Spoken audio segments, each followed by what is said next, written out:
നമസ്കാരം. എൻ്റെ പേര് ജയരാജ്. ആയൂർ അമ്മ മെഡിക്കൽസ് എന്ന സ്ഥാപനത്തിലെ ഫാർമസിസ്റ്റാണ്.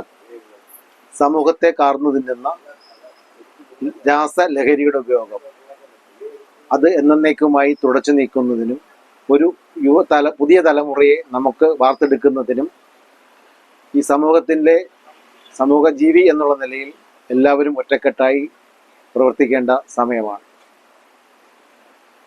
നമ്മളുടെ മുന്നിൽ കാണുന്ന ഇത്തരം പ്രവൃത്തികൾ ഏതെങ്കിലും സംശയാസ്പദമായി കാണുന്ന കുട്ടികളെ രക്ഷകർത്താക്കൾ തന്നെ ആയിരിക്കണം ആദ്യം ഈ കുട്ടികളെ മോണിറ്റർ ചെയ്യേണ്ടത്. അത് കഴിഞ്ഞ് അധ്യാപകർ, നോൺ ഗവൺമെൻറ് ഓർഗനൈസേഷൻസ്, സമിതി ആളുകൾ ഒക്കെ എല്ലാ നാട്ടുകാരുടെയും ശ്രദ്ധ എല്ലാ യുവജനങ്ങളിലും ഉണ്ടായി അവരെ നമ്മൾ ശ്രദ്ധിക്കുകയാണെങ്കിൽ തീർച്ചയായും അവർ ഒരു ലഹരിക്ക് അടിമപ്പെട്ടിട്ടുണ്ടോ എന്ന് നമുക്ക് മനസ്സിലാക്കാൻ സാധിക്കും. അവരെ കൊണ്ടുവന്ന് അവർ പറഞ്ഞ് കാര്യങ്ങൾ മനസ്സിലാക്കി കൗൺസിലിംഗ് നടത്തി ഈ സമൂഹത്തിൻ്റെ മുഖ്യധാരയിലേക്ക് കൊണ്ടുവരുന്നതിന് വേണ്ടി ഈ സമൂഹത്തിൽ ജീവിക്കുന്ന ഓരോ മനുഷ്യർക്കും അതിൻ്റെതായ ഉത്തരവാദിത്വമുണ്ട്. ആ ഉത്തരവാദിത്വം നിറവേറ്റുന്നതിന് വേണ്ടി എല്ലാവരും ഒറ്റക്കെട്ടായി കൂടെ ഉണ്ടാകണം.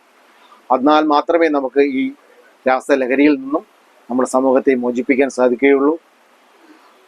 ഒരു മെഡിക്കൽ ഷോപ്പ് ഉടമ എന്ന നിലയിൽ ഞങ്ങൾ നേരിടുന്ന ഏറ്റവും വലിയ പ്രശ്നം ഉറക്ക ഗുളികകൾ കരസ്ഥമാക്കുന്നതിന് വേണ്ടി ഡോക്ടർമാരുടെ പ്രിസ്ക്രിപ്ഷൻ ഇല്ലാതെ മെഡിക്കൽ ഷോപ്പിൽ സമീപിക്കുമ്പോൾ അത് കൊടുക്കാതെ വരികയും അങ്ങനെ കിട്ടാതെ വരുമ്പോൾ ഡോക്ടർമാരുടെ പ്രിസ്ക്രിപ്ഷൻ വ്യാജമായി നിർമ്മിച്ച് മെഡിക്കൽ ഷോപ്പിൽ കൊണ്ടുവരികയും അത് ഫാർമസിസ്റ്റിന് സംശയം ഉണ്ടാകുമ്പോൾ അത് കൊടുക്കാതിരിക്കുകയും ചെയ്യുമ്പോൾ അത്തരം ആളുകൾ, ആ ഒരു മാഫിയ സംഘം ധാരാളം ഭീഷണികൾ മുഴക്കുകയും ഒക്കെ ചെയ്യുന്ന ഒരു സാഹചര്യമാണ് നിലവിൽ കുറേ കാലങ്ങളായി ഞങ്ങൾ നേരിട്ടുകൊണ്ടിരിക്കുന്നത്.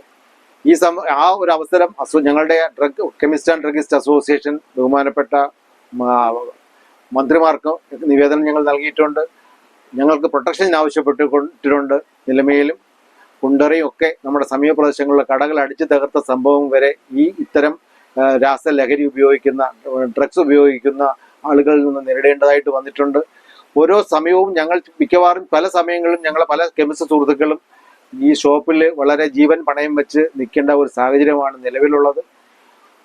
അത്തരക്കാരെ കൂടി സമൂഹത്തിന്റെ മുന്നിൽ കൊണ്ടുവരുന്നതിന് വേണ്ടി എല്ലാവരും ഓരോ മനുഷ്യരും നമുക്ക് ഇത് തുടച്ചു നീക്കുന്നതിന് വേണ്ടി കൂടെ നിന്ന് പ്രവർത്തിച്ചാൽ, ഒറ്റക്കെട്ടായി നിന്ന് പ്രവർത്തിച്ചാൽ, ഇതിന് ശക്തമായ ഒരു ഇടപെടൽ നടത്തിയാൽ ഇത് നമുക്ക് തുടച്ചു നിൽക്കാൻ സാധിക്കും. ആ ഒരു ഉദ്യമത്തിൽ നമ്മുടെ ഈ ചാനൽ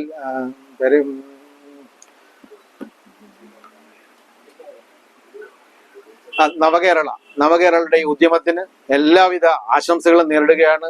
സംസ്ഥാനത്തുടനീളം ഈ ചാനൽ പ്രവർത്തിച്ച് ഇത്തരം ആശയങ്ങൾ ജനങ്ങളിലേക്ക് എത്തിച്ച് കൂടുതൽ ജനങ്ങളിലേക്ക് എത്തിച്ചുകൊണ്ട് ഇത്തരം പ്രശ്നങ്ങൾ ഈ പൊതുമധ്യത്തിൽ കൊണ്ടുവരുന്നതിനെ ശ്രമിക്കുന്ന ഈ ചാനലിന് ഒരിക്കൽ കൂടി എല്ലാവിധ അഭിനന്ദനങ്ങളും അറിയിക്കുകയാണ്. അതിൻ്റെ ചീഫ് റിപ്പോർട്ടറായിരിക്കുന്ന ശ്രീമാൻ രാജു അവർക്ക് ഞങ്ങളുടെ അസോസിയേഷന്റെ പേരിലുള്ള പ്രത്യേക നന്ദി കൂടി ഈ അവസരത്തിൽ നേരിടുകയാണ്. Thank you.